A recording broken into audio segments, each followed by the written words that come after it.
So I've been thinking about making this video.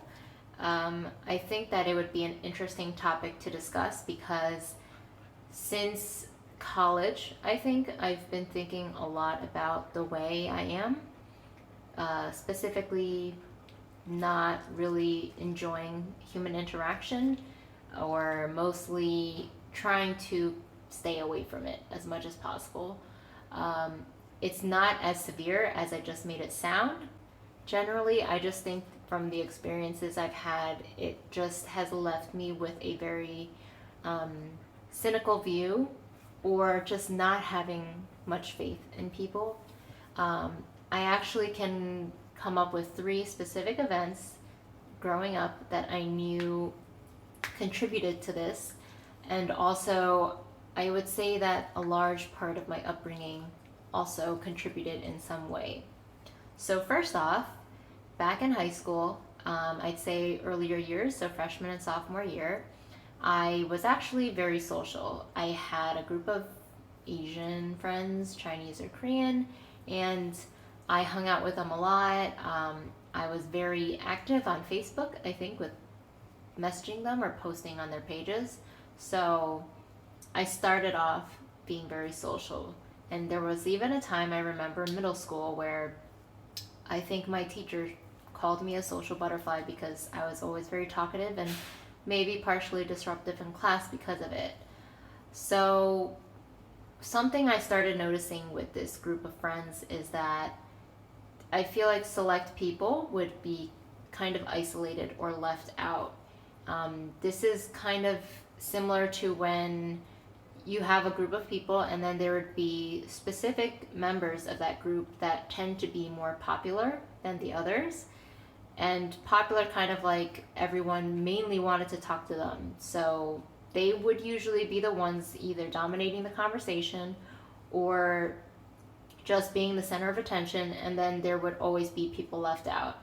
I know that this could come across as me being jealous or something, but I'm not a person that likes attention. Rather, I just think that if you're in a group of friends, everyone should be involved, and I don't feel like that's always the case. I also think that if these were genuine friends, you shouldn't feel like you would need to assert yourself into the conversation or really feel like you need to butt in. I think it would feel much more natural than that, and something like that would not likely happen. I'm not sure if that is the right way to think of it, but that is what I would assume if would be the case if you had friends that were more meaningful. And I think that at that age and with those specific people, they were not genuine friends. So I think from that point on, senior year of high school, I definitely isolated myself. I only had one friend in my math class, and I was not uncomfortable with this whole being alone aspect, even at that age. She eventually became my roommate in college. Freshman year was the only year that I lived on campus, so I was in a dorm with her for 2 semesters. She was largely someone who made me realize what I expected out of a friend. She was someone who was very unreliable. I think she probably lied several times, and she just did not take plans very seriously. We definitely got along very well. We had a similar sense of humor. She was actually the one that got me into watching movies. However, every single time we made plans, or we would make suggestions to have plans, they just would not occur, or just she would be very hard to reach. It would be difficult to get a hold of her right before the hangout happened. I think I knew based on her personality that when a hangout was approaching that I would have not a lot of confidence that it would even go through because she would tend to cancel very easily. I think the one moment that made me realize that I just needed to get rid of her was when we had plans to eat lunch on campus and she wasn't picking up her phone or answering any texts. So I actually ended up seeing her on campus with a friend of hers from our high school. This girl was not a friend of mine, but I knew who she was. So I saw her, but I didn't feel the need to approach her. And then later on, she texted me that she was taking a nap. So that was pretty much the final straw. I did not want to be associated with her anymore. I did not want her to be my friend. I think at that point I started realizing that if someone is that difficult to make plans with, let alone just communicate with simply, then I did not want them in my life. It's not worth it to me to have somebody that adds unneeded stress to simple things. I personally think making plans is as simple as a time and a place. If there is emergencies, of course, and they need to cancel last minute, that's fine. However, those instances should not occur very often. So after that point, I think that is when I started having very high expectations for who I wanted to have as a friend. I think there were a couple people that I met during college. However, I never really took that friendship seriously because they were never people I connected to on a deep level.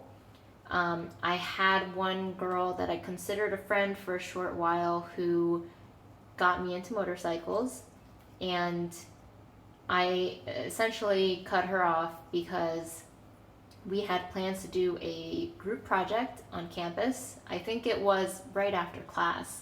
And since I didn't live on campus at that point, I really disliked hanging around on campus because I have nowhere to go and I have nothing to do. So the only place I can go is home. And we agreed to meet somewhere to work on our project.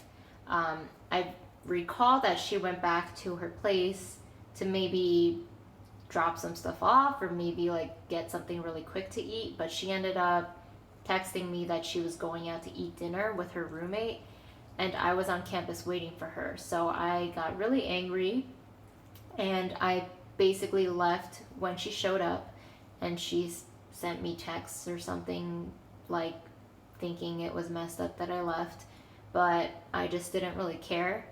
I think from that point on, it sucks to say, but people started being more disposable to me. I think it is rooted a lot in how my parents sort of were overly strict on me gaming. So, for example, I don't know when it started exactly, but they started, having a lot of dislike and unhappiness towards me playing video games so much. However, I was not really able to play as much as I'd liked because they restricted me. There was a point in middle school or high school where they set some sort of timer where the internet would shut off at 10 p.m. every night. That just added another level of me being more rebellious. I remembered not doing my homework and making sure I took advantage of the internet connection I had until 10 p.m. and then I would do my homework after, and they were displeased with that. So there were so many factors where it felt like my free time was being controlled, and I thought that it was not reasonable. I was also taking private lessons for violin and piano at the time, and for each of them, I was pretty decent at. Piano, I was good. I think violin, my parents felt that I was much better at, and I do think I did have some sort of talent in violin. However, they required that I practiced each instrument for an hour every day. I think that in itself made it so that those instruments no longer became enjoyable for me, but they instead turned into a chore. And I was not able to do any fun activities until I got that practicing done. So oftentimes I either lied that I got it done, or I just had that sense of feeling like my time was so precious because I didn't have a lot of time to play games. And even if I got my violin and piano and my homework done, they still did not let me play as much as I would have liked because they just didn't think it was a good thing to do. So there would be so many times where I would feel so thrilled that I would have the time to play. One specific experience I remember is they were going to New York, and it was the release of Wrath of the Lich King, I recall, because I was eagerly awaiting the package in the mail, and I think that was the day it was supposed to arrive. So I was really excited, thinking like they were going to be gone all day, and I would be able to play all day, which is not something I really ever got the opportunity to do. This was definitely around high school time, so I just remembered going outside constantly to check if the package was here, and I ended up locking myself out of the house. And I was so upset that day because what was supposed to be a very exciting day of playing video games unrestricted, I kind of fucked it up by locking myself out. So I think that whole experience growing up led me to how I am now. I definitely see a lot of similarities where nowadays I use a lot of the phrasing, that's not worth my time, or that is a waste of my time. So for example, if I watched a movie that was not enjoyable or I thought it was complete garbage, I just felt like I wasted my time because it wasn't good. But I don't think that's always the best way to view things. I also tend to think of it the same way, where if somebody does not click with me very well in terms of friendship, I just think that for someone to be my friend, they should be someone who I have a lot in common with, and we should have at least a similar sense of humor. That way, if there's sarcasm and whatnot, we both understand each other. I also think the concept of feeling like my time is wasted is very similar to wanting enjoyment out of the majority of my time. I think there were a lot of moments when I was playing WoW for the past few months where I felt like I was not enjoying most of the time I was spending on it, and therefore I felt like I was also wasting my time. I think there may be moments nowadays where having that mentality could potentially hinder my enjoyment of something. I do think it's not the best mentality to have. However, I don't think it has necessarily made me unhappy. At most, it might make me a little bit too critical of things or whatever I'm doing at the time. And then that in itself could lead me to worry too much about whether I am getting full enjoyment out of what I'm doing. So basically, out of those 3 events that I mentioned in regards to friendship, those pretty much shaped how I am now in terms of having extremely high expectations for people. So for example, if someone does not respond to my texts until a few days later, or they just never respond, or choose to just respond when they feel like, sometimes they can do it months later, weeks later, and have no reasoning behind it, I don't want those people in my life, because communication is not hard. Even if somebody is busy, they can manage to text for a couple seconds. I firmly believe that. So if somebody just chooses to ignore your texts, then they're basically choosing when you matter to them, and that doesn't really bode well for me. Aside from that, like I mentioned earlier, reliability is important to me. You should not be hard to make plans with, and if you don't respond when we're trying to make plans, then I don't need that unnecessary stress or drama from something that should not be too difficult to plan out. I try to keep people in my life that are not negative influences. I just think it's the same concept as why I like to live by myself. I feel like a roommate brings on unnecessary stress. Just simple things like them being messy, and you had a long day at work and you come home, and seeing that stuff immediately triggers you to be a little bit stressed. And I don't think that's ever something that I wanted to experience, which is why I never had a roommate. That's kind of similar to a friend, where you talk to somebody because you expect positive interactions with them, right? So if there's somehow, some reason, ends up being more negative feelings that you get from that person, then I just don't think that friendship should be forced. And um, I feel like it's good to be honest with people. I do also think other aspects of society lead me to be more introverted than I would like. Um, I think it's because a lot of my interactions with people just leave me with very little faith. Um, One of them would be the workplace, and I touched about this a little bit talking about Blizzard, but I do think that there are select individuals in the office who choose to ignore signs that you give off that you're not interested in a conversation. And I'm specifically talking about socializing, not collaborating on actual work related stuff. This happens to me a lot in my current workplace. So I would be sitting at my desk with my headphones, actually listening to music, and someone would purposefully try to get my attention just to greet me to say good morning. I know that's polite and it's not harmful, but I just don't see the point because I don't show any um, I don't show any signs or body language of welcoming conversation. In fact, if someone tries to force me into a conversation, I show very little interest and they still manage to ramble on for several minutes. I feel like by now people should know or easily read what people are interested in. And I think since I've started at this company, I have not shown a lot of interest in socializing whatsoever. However, I still get people coming up to me trying to make conversation. So I don't like that aspect of people ignoring obvious signs. Maybe they're oblivious, but stuff like that really bugs me. And plus, along with that, I just don't tend to socialize very much because, like I mentioned with friends, if I'm socializing with you, I would like to feel like you're interesting and that we have similar things in common. Otherwise, I'm not a fan of small talk. I think it's pointless.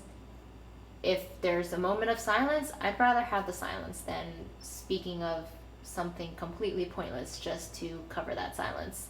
So stuff like I feel like people tend to think that office politics are very important, and because of my personality, I choose to completely not conform to any of that.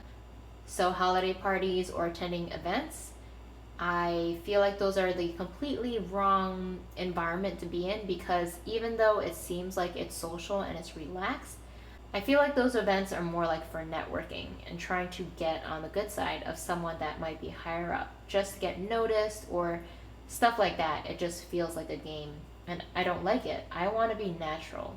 If I'm doing work, I don't want to be like, oh man, I have to attend this event even though I don't want to. And if I don't attend, they'll think it looks bad on me because I'm just not trying to fit in or something like that.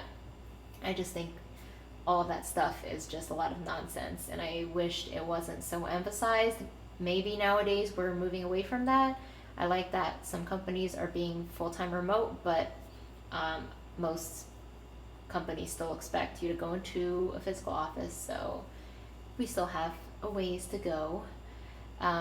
Another huge one that really deterred me from wanting to interact with people is when I first got Rylai.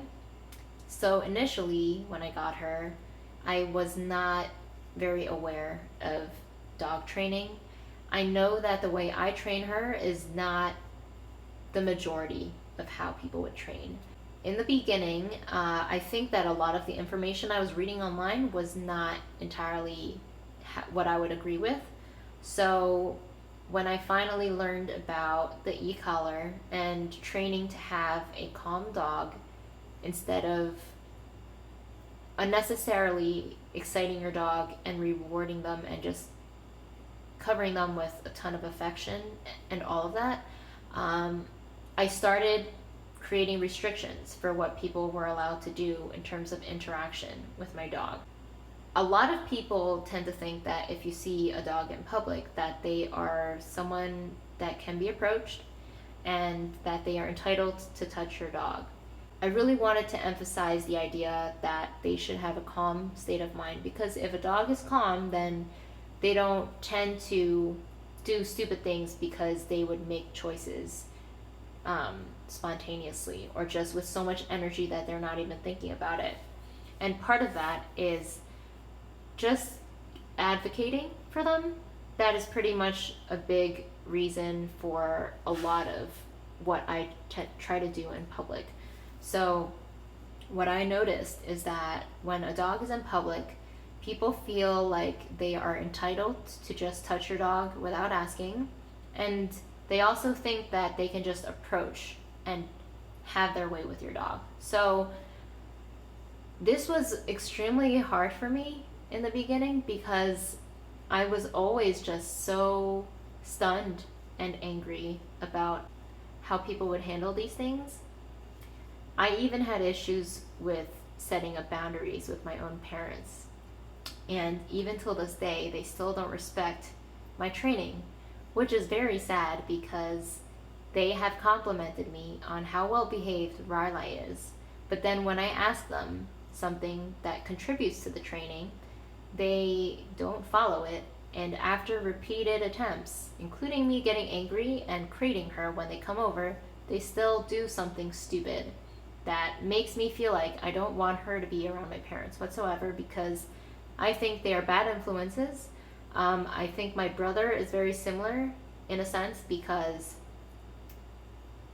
I mean, I ask them a simple request and they can't follow it. And if they can't do that after multiple attempts, then I don't think that they should even have the privilege to be around her. But back to my other point. So I noticed that when I would be walking her around, I walk her in a heel, and usually when we stop, she auto sits.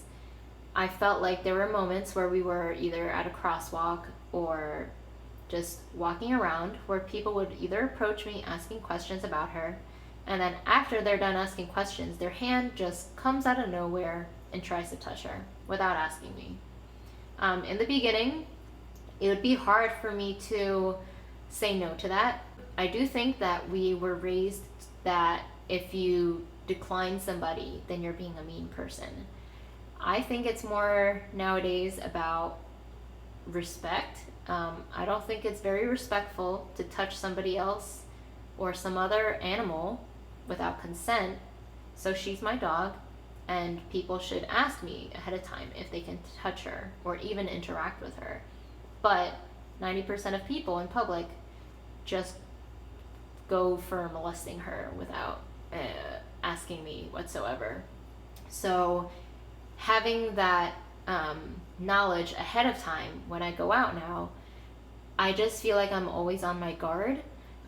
It's actually very stressful for me because I can't trust anybody. So if I were to bring her out in public and I wanted to maybe enjoy a meal out on the patio at some restaurant, it would be very nerve-wracking for me because instead of enjoying my meal, I would feel like I would need to scan for everybody that's around, keep aware of where they are physically, and also be ready for if somebody were to just approach us and do something that would not be desirable.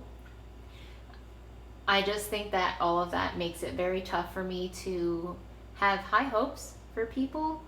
I have had several negative encounters with people just because they would act impulsively like this, and it would leave me very unhappy.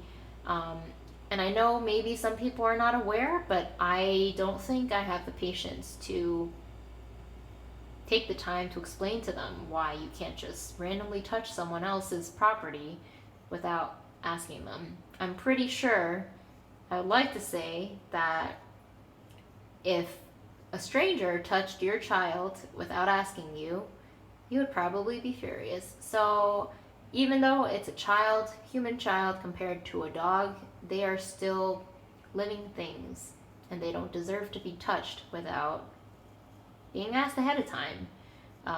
She's a dog and she does not have the capability to say that she wants to be touched by a stranger.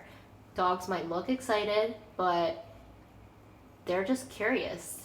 That doesn't mean that they're asking for you to touch them. They don't even know who you are. So a lot of my dog training experience, just simple requests not being followed or respected, makes it hard for me to really have any desire to interact with people. When I walk her, I tend to be in my own little bubble because of these negative interactions that tend to happen.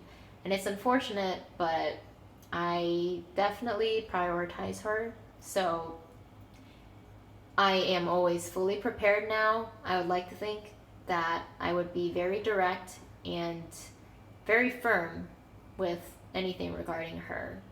And that's still something that can be tough for me to do sometimes, but I guess every additional instance or experience that occurs, I will try to get better at it. So I do feel like maybe a lot of this video turned out to be more like complaining about my interactions with people, but I want to emphasize that it's not that I'm complaining, it's more like these are the experiences and events that have shaped my perception of people, and therefore it has led me to be more introverted. However, I have mentioned earlier that I'm not unhappy. I'm definitely not unhappy whatsoever. I know I have very few friends. Very few of them are local, but I have been doing stuff by myself for nearly 5 years now. I've been an introvert since I graduated college, and it's been quite a while since then. So I think that since I am mostly just doing stuff that I want to do, that's great, because if I want to go see an event, or if I want to go see a movie, or if I want to go eat at a restaurant by myself, I am completely fine with doing that. I'm not afraid of coming off like I'm lonely, like eating a lunch by myself. That I feel like to most people, they're afraid of how they are perceived by other people by dining by themselves. But the people that are judging you, you don't even know them, and they most likely, hopefully, are not approaching you with how they are viewing you. So I like the idea that I can just make a plan to do something, and all I have to do is make sure it works for me. It makes things pretty easy. I always try to ensure that I'm doing things that I enjoy doing, and I really just take control of a lot of things. And I feel like being an introvert hasn't necessarily hindered any aspect of my life. In terms of professionally or my career, I definitely think there are possibilities where I am hindering my growth there by not wanting to conform or trying to make myself noticed by higher ups and stuff like that. But I think I'm doing pretty well for myself. I'm very happy with what position I'm in right now, and I'm still trying to look for something better. So I just hope people can really take away from this video more than just my negative experiences. I think I just really want people to embrace who they are. I know it sounds very cliche, but I think people still tend to struggle with perception.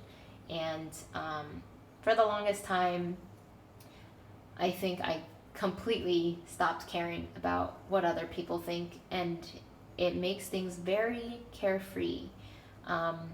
Introverts, I think they can get concerned about being who they are, which is just not wanting as much social interaction as other people, and that's completely fine. You should do what you're comfortable with, and if you recognize an activity is not really your thing, then stop doing it. It's completely okay. Yeah, I think you just need to recognize what your preference is and stick to it regardless of outside influences. I definitely don't think all of my opinions are correct at all. I just wanted to discuss them, and I think since I tend to think about these things a lot and think about why I am this way, I do think a lot of these things tend to factor in. But yeah, I am glad to be an introvert, and I hope that anybody that is feels very comfortable with themselves in that same way. I really hope all of my ideas and thoughts came across in a clear manner. I think sometimes my thoughts can come out jumbled with the manner in which I choose to speak about a topic, but I do hope that people find some of what I said useful in terms of recognizing events or experiences that shape who you are, and also just the most important thing, which is, do what makes you happy and don't let outside influences affect your choices. I hope people enjoyed this video, and I will see you guys in the next one. Bye.